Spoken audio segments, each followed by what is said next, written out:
내년이면 쌀시장 개방이 확대될지도 모른다는 위기감. 2004년 11월 대한민국의 농심은 또 한 번 요동치고 있다. 소득은 도시 근로자의 70% 수준으로 줄었고 인구는 540만 명에서 350만 명으로 감소했으며 부채는 약 4배가 늘었다. 개방화, 세계화의 경랑 속에서 지난 10년간 우리 농업, 농촌, 농민은 몰락의 길을 걸어왔다. 그러나 이런 위기 상황 속에서 오히려 재도약하는 마을이 등장하기 시작했다. 한 해 소득 400만 원이 채 안 됐던 다랭이 마을. 1년에 약 3만여 명의 관광객이 몰려들고 있다. 다랭이 마을이 뭐가 이리 될 줄 알아야지. 이렇게 다랭이 마을이 돼서 관광객이 돼서 하천해놓고 차보지 얼마나 좋은 거. 특별한 역사 유적이나 빼어난 경관도 없는 한적한 두메 산골 실론리 마을엔 올 1년 동안 5만 명이 넘는 방문객들이 몰려들었다. 이제는 관광 산업으로서 이제 이 농촌을 갖다가 조금 더 그 소득을 올려야 되겠다 하는 것을 갖다 우리가 실제 겪고 또 해보니까 되더라고요. 농업의 몰락과 함께 사라질 위기에 놓인 농촌. 그러나 지금 농촌이 간직해온 전통문화, 농촌이 존재해야만 유지될 수 있는 자연환경 등이 아주 드물지만 되살아나기 시작하고 있다. 그곳의 농민들은 이 가을 우리 농업, 농촌의 위기가 두렵지 않다고 말한다. 쌀 수매가 이제 추국 수매가 없어지고 수매 가격이 떨어진다든가 이래도 저희들은 걱정이 없습니다. 다랭이 마을, 실론리 마을, 그리고 토고미 마을. 개방시대 살아남기 위해 이들 세 마을이 선택한 전략은 과연 무엇인가? 농촌은 무엇으로 살아남는가?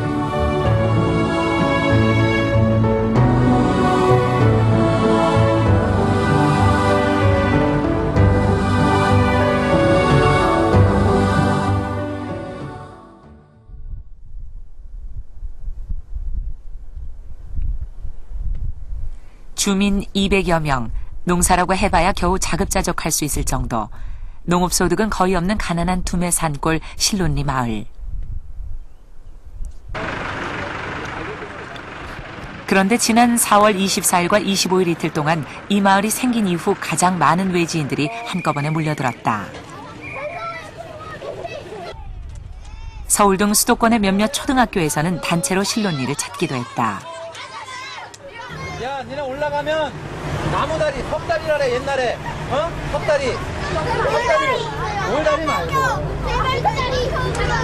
아이들은 농촌 체험 축제에 참가하기 위해 실론리 마을을 찾아온 것이다.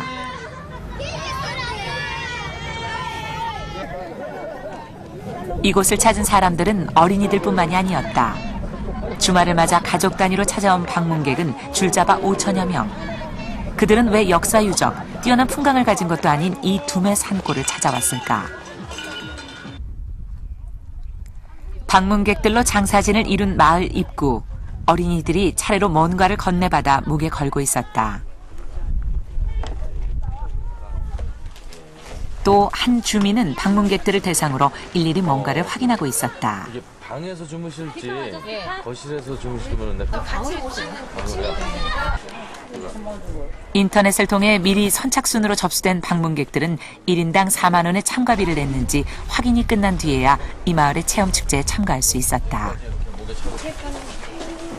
집에 있을 때도 이거 하고 있어요. 체험 축제인데 체험을 제대로 못하고 인파에 밀려서 단순하게 체험이라기보다는 지켜보고 마는 이런 축제가 되리라고 보아졌거든요. 그래서 저희는 하나를 하더라도 제대로 하자.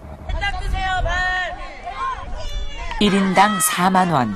적지 않은 참가비를 낸 방문객들을 위해 주민들은 다양한 농촌의 삶을 체험할 수 있게 프로그램을 제공했다.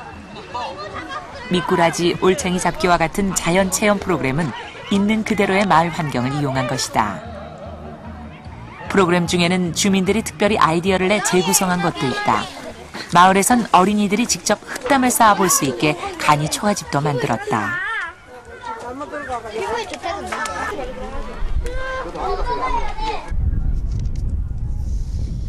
축제가 열린 4월 말은 마침 이 마을의 모내기철.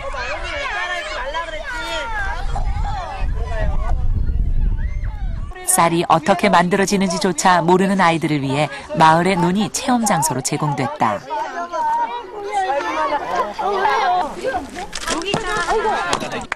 이번 체험 축제를 위해 마을에서 준비한 프로그램은 모두 40여 가지. 마을에선 방문객들이 차례로 체험할 수 있도록 마을 길을 따라 체험 코스를 만들었고 각각의 프로그램들마다 마을 주민들을 도우미로 정해서 방문객들에게 농촌의 일상생활을 안내하게 했다. 결과는 대성공이었다. 아이들이 워낙 좋아하니까 자주 와야 될 것 같아요. 저도 맨날 도시에만 있다가 이렇게 나와보니까 뭐 기분도 많이 상쾌해지고. 여기서 살고 싶다는 얘기도 하고 여름방학에도 꼭 오자는 얘기를 해서 가족 단위로 이제 여름이나 가을쯤에 한번 다시 올 생각이거든요. 지난 8월 넉 달 만에 다시 찾아간 실론리. 4월부터 시작된 유료 농촌 체험 프로그램 그 사이에 과연 어떤 변화가 생겼을까? 평일인데도 불구하고 방학을 맞아 하루 평균 200~300명의 아이들이 이 마을을 찾고 있었다. 실론리는 어린이들의 체험 학습장으로 자리를 잡아가고 있는 것처럼 보였다.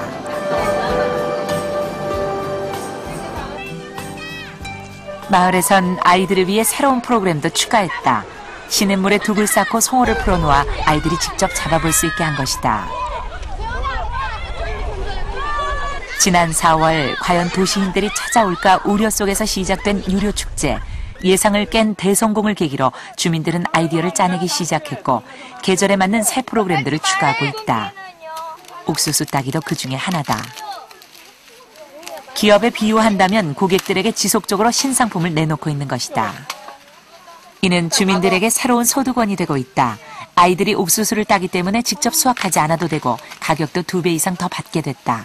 예전에는 이건 뭐 전수 우리가 인건비들이 했어도 한 70만 원 정도 나왔는데 지금 체험하고서는 한 뭐 인건비도 줄고 뭐 자기네들 왔다 가고 애들 체험도 하고 그래서 돈 100만 원. 식사 시간도 체험 코스에 포함됐다. 오늘의 메뉴는 양푼 비빔밥. 가족을 느낄 수 있도록 머리를 맞대고 먹는 메뉴를 제공한 것이다.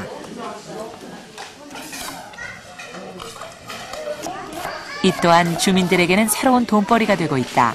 자신이 재배한 농산물을 식재료로 판매하고 또 식당에서 일한 대가로 하루 10만 원 정도의 짭짤한 수입을 올리는 것이다. 도시민들 유치를 시켜서 농해소득을 올리자고 했을 때는 무슨 이야기인지는 못 알아들었다. 근데 참 이런 식으로 된다면 그래도 농사 짓는 수입보다는 이것이 좀 훨씬 낫지 않겠냐라는 그런 우리 어머님들 이야기가 있었어요. 그럴 때 좀 만족함을 느꼈죠. 농촌 그 자체를 관광자원으로 전환하고 농촌만의 가치를 재발견하려는 도전은 다양한 방식으로 시도되고 있다. 경남 남해 외딴 오지마을.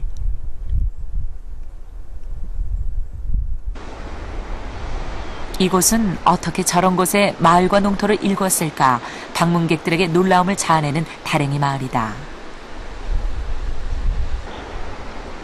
절벽에 가까운 급경